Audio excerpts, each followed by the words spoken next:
안녕하세요, TVQ입니다. 여러분, 빈집 문제에 대해 한 번쯤 들어보셨죠?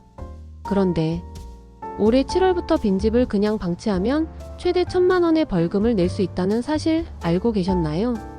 주인 없이 방치된 빈집이 늘어나면서 발생하는 여러 문제들을 해결하기 위해 정부가 이렇게 강경한 조치를 내놓은 건데요. 이 이야기를 조금 더 살펴보면 왜 이 문제를 우리가 진지하게 관심 가져야 하는지 알게 되실 겁니다. 우선 빈집이 방치되면 어떤 일이 생길까요? 그냥 미관상 안 좋다는 것만 문제가 아니라 안전에도 문제가 생깁니다. 관리가 안 되면 빈집은 쉽게 낡고 무너질 수 있고 범죄의 표적이 되기도 하죠. 또 빈집 주변이 슬럼화되면서 동네 이미지는 물론이고 사회적 비용까지 올라갑니다. 그래서 정부에서 이제는 빈집 문제를 좀 더 강력하게 다뤄야겠다고 생각한 거예요.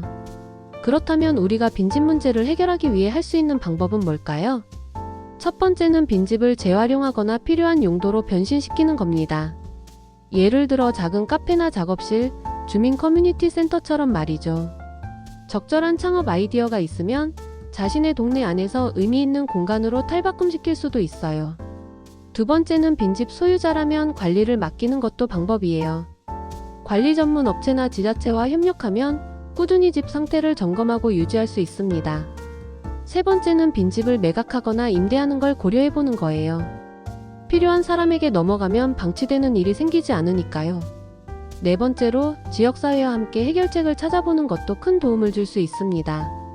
주민들이 협력해서 빈집 활용 아이디어를 내고 프로젝트를 진행하면 훨씬 더 효과적으로 문제를 풀어나갈 수 있죠. 마지막으로 정부 지원 프로그램을 활용하세요. 빈집 정비 지원금이나 세금 혜택 같은 다양한 정책이 마련되어 있어요. 이런 혜택들을 잘 활용하면 경제적 부담도 줄이고 문제를 해결할 수 있죠.